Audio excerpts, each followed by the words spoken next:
So let's talk about Bleach, because apparently I hate myself today. And that's a little bit extreme. Bleach is not necessarily a bad series. In fact, arguably it's the best example of a series that had one good arc and then completely fell off a cliff.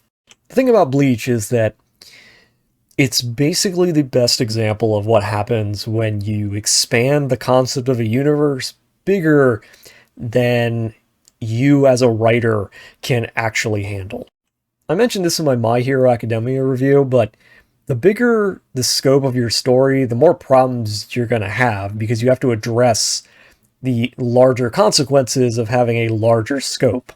Bleach manages to deal with this problem pretty easily, actually, for everything up into the Aizen arc, and then everything falls apart. Before that, it's a great example of how to tell a very contained story involving specific characters and things progressing. It's very easy to see why this series became popular. Because the main thrust of the series, up until the end of the Aizen arc, is very simple. You have Ichigo. He's a guy, he deals with demons. The demons all seem to be around him for the most part. Well, they're not demons, they're hollows, but basically the same thing. They're dealing with, problems that are around him. There's a guy who helps him along the way, and there's another guy who, who's obviously his rival, and, things progress accordingly, according to the normal, journey of the hero. And then there's a natural progression of things when Rukia, the person who was there and is acting as his kind of mentor figure, is kidnapped, and so now he has a natural reason to go out away from his home base, or comfortable area, you guess you could say, and goes into a completely new world where new rules and ideas are introduced. And so the whole Soul Society arc mostly works because not much actually needs to be explained, is what I'm getting at. Not much really needs to be talked about. It's enough to say, these people are this way, here's how everything's organized, here are the important people, here's who you're going to be fighting against, and this is the way all of society is organized. That's not that bad and doesn't raise as many questions. I mean, it does raise a lot of questions. It raises questions like, why did you structure the afterlife this way? Why is the afterlife full of people who are all Japanese, essentially? Why is the people who are in charge of the afterlife so terrible and knowing what's going on in moral society? There's a lot of questions that get raised, but for the most part, these questions are just nitpicks. You don't really need answers to these questions. You don't really need these questions to be asked because it's not important. And the series does really well at keeping you focused on Ichigo and his friends as they go from place to place. It's very good at holding everything together. And then the first real expansion of the universe, or the lore, after this point is Aizen, when he shows up and he's like, I'm going to overthrow heaven. And so now you have a whole bunch more questions, which is kind of where the whole thing falls apart. Because here's the thing. As soon as that happens, you realize that there's apparently a whole nother world where hollows exist specifically, which is different from hell, which is also not really explained very well. And it starts raising lots of questions, and the whole thing's on shaky ground, but it kind of works because it's not really about any of these places. It's not a real story about the places or even about God. It's a thing about a guy who wants to be God and wants to do all the things he needs to do to go and replace God. And so it's a story of overreach and a charismatic figure who convinces a whole lot of desperate people to follow along with him. And that works the story because really it's just an excuse to have lots of cool fight scenes, and there's nothing wrong with that. The problems come after it and how it's resolved. Because the problem is at the end of the Aizen arc, they make a very specific statement where they say, you can't go up and kill God. Like, they say something to that effect, where they're like, what did you think you were going to do? You were going to open up the door to wherever God is, and you were going to kill him and replace him? And they're like, it's portrayed as being, this is a stupid idea. And that's important to remember, because within 2 arcs, they're going to do that exact thing. Now, there's a lot of flaws to come after this. But if it had ended right there with, you thought you were going to kill God and that's stupid, because God apparently exists, and if God exists, then he should be extremely powerful, then there's really, then all this is an exercise in essentially being Paradise Lost again, where conquering heaven is a stupid idea, because even if you did it, God would just unmake you, because he's God, and he can do that. But the whole thing falls apart immediately after, when the writer seems to think that there's a problem with his main character. By which I mean, he thinks that his main character isn't powerful or interesting enough, or he hasn't gone into the backstory of his own character, which is bizarre because nobody really cared about that, and it wasn't the focus of the series. Like, this is a good example of a writer who realizes that he's expanded the scope of his story too much, and so he's panicking, and he needs to, shrink the story back down to a more reasonable area, and fails miserably because inadvertently he introduced brand new concepts that weren't in the story before that make things even more complicated. For example, he introduces the fact that there have been other people who were also deputized, Soul Reapers before, which nobody was asking about and nobody really cared about. Or the fact that other people have powers when they're mortals, which again, nobody was thinking about or needed explained, and we didn't really need an arc about all of this, and we didn't need an arc about all the Visors or whatever they're called, and we didn't need an arc about all these things. All these things were not important.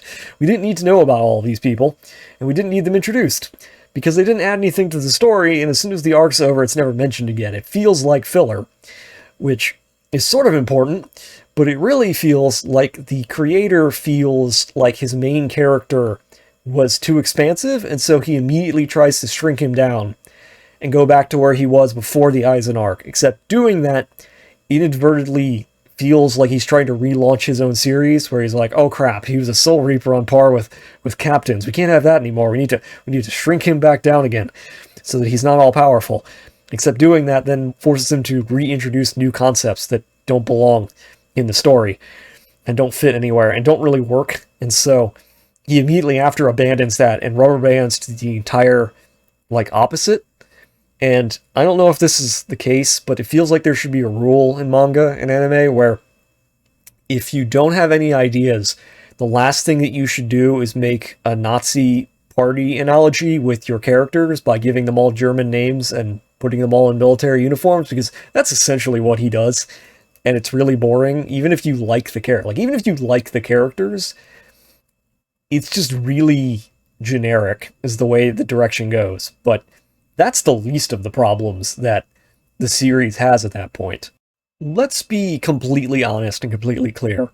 The creator, after his Eisen arc, realized his own mistakes, and that's good.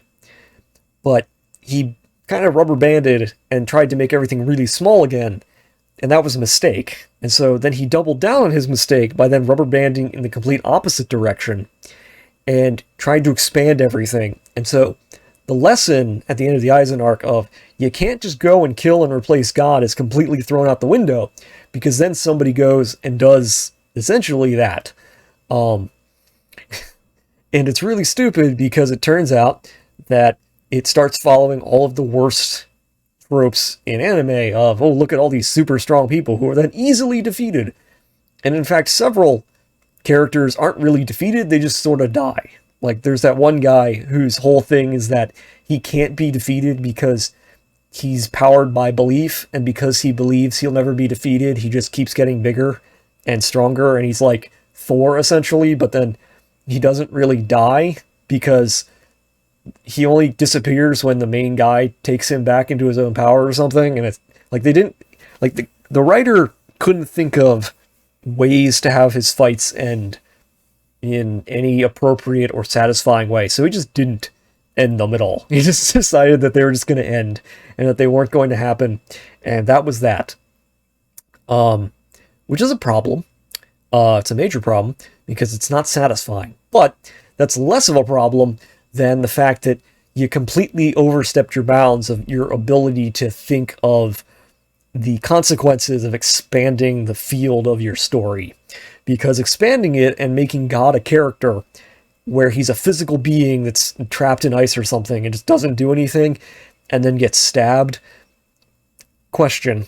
It's never explained, so I don't know if this is the case, but God apparently exists frozen, and one of his arms is apparently a Quincy or something, and it doesn't make any sense, because if he's frozen in ice and not doing anything, then why does killing him matter? It's sort of the whole God was absent from... God was not sitting on his throne. God took a holiday or something, and he just wasn't doing anything. Like, they mentioned the royal family, but there is no royal family. It's just a dude in ice who gets stabbed. And then Ichigo stabs him with an arrow, I think. And then that's it. like that's the end of your series, because we couldn't think of an ending because we made our character too powerful. And we pretty much expanded the scope of our series beyond any rational decision. Admittedly, one problem that they have is that Ichigo himself is a good example of a character where the scope expands, but also they try to like retcon him into an interesting character. He was already interesting, but the writer seems to have had a panic attack about what constitutes an interesting character. And this is a problem with the other two of the big three in Shonen Jump, where this happened in One Piece and in Naruto, where they like retcon the main character so that he has a more established, like, I don't want to say established, but more like divine backstory, I guess is the way I put it, where basically they like link him to people in the mythology of the world that they weren't linked to before, but they act like they always was linked to those people. So in the case of Ichigo, he's no longer just, you know, the son of a Soul Reaper.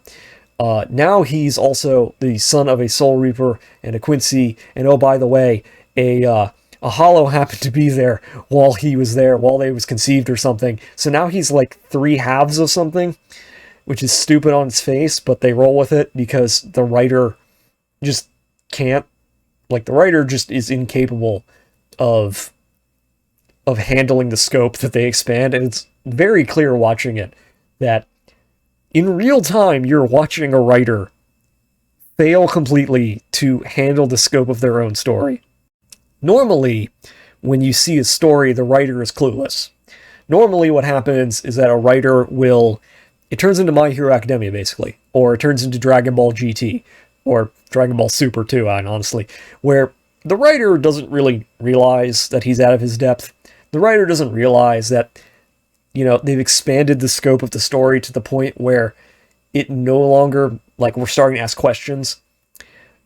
Bleach is interesting because Bleach is a story where the writer is very clearly, in real time, chapter by chapter, realizing that they have expanded the scope beyond their ability to write it or come up with ideas or make anything work.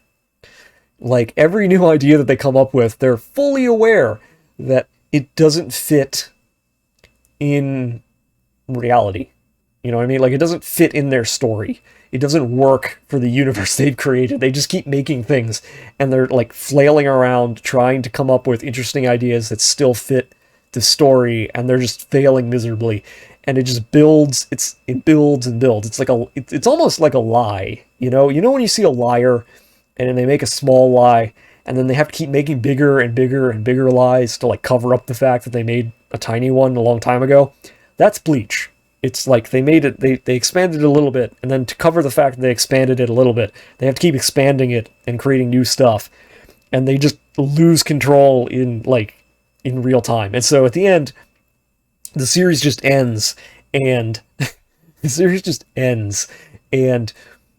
it's like the writer just throws up his hands and goes, I don't know. It's like fights are over now. The main guy's dead. We're just gonna cut to like 30 years later when everyone's paired off and stuff, and we're not gonna explain anything or make it rational. Series is over. Moving on. That's Bleach. I still to this day have no idea why it's called Bleach. I don't think I've ever seen anybody explain why it's called Bleach, because it has nothing to do with the chemical bleach. Nothing is being bleached. Nothing is white. So I don't know why it's called Bleach. I've heard that it was like well, the main character's hair is orange, and it's like, well, that's not Bleach, because Bleach turns your hair white. So I'm not really sure where the title comes in. Everyone just kind of knows it for what it is. And all the main characters wear black, so that doesn't make any sense either. And you're not really wiping anything away, so it doesn't really make sense to call the series Bleach. But I guess it's a clear enough title that people remember it. But again, it's kind of symbolic of the fact that the series, like they named the series something, it almost feels like a placeholder. And then they were like, crap, we have to run with it, because now we've introduced this concept, and now we have to like run with the whole thing. That's just kind of the whole series. It's not bad. In fact, I would argue that if they ended it at the end of the Aizen arc, and they said, that's the end of the series, we're ending it there, it probably would be beloved. Like, it would be way more beloved than it is. Instead, the series just ends, and everyone's just kind of like, oh, that's the end. That's disappointing. And just kind of moved on. Like, nobody thinks of the end of Bleach as a good thing. Nobody thinks of Bleach as has a good ending. In fact, it joins Naruto in having a disappointing ending. Except unlike Naruto just like keeps moving forward and wasn't facing cancellation before that point. In fact, Bleach is a series that was like, we have to end it here because the series was going to end. It was going to be canceled otherwise. And just disappointing that way. It just shows how disappointing and how the creator basically wasn't capable of writing his own story. But it's a lot like Naruto, and then it ends horribly disappointed. Everyone's just disappointed at the end, and no one feels satisfied. And yeah, that's just kind of how Bleach is. Ironically, One Piece is still at like over 1,000 chapters, and yet it's also completely, like, One Piece is completely unsatisfying and is a terrible story and horribly written. And I'll probably get into that one day, about how it's a story without a plot, which is a rarity for stories, about how you can write a story without ever having a plot line, because it doesn't. But Bleach is the story of a man who reached for the stars and burned himself. Basically he wrote beyond his means.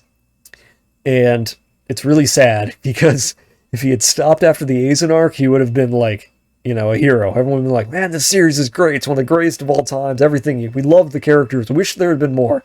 It's always better to end a series when people go, I wish there was more, and not, man, there's too much of this.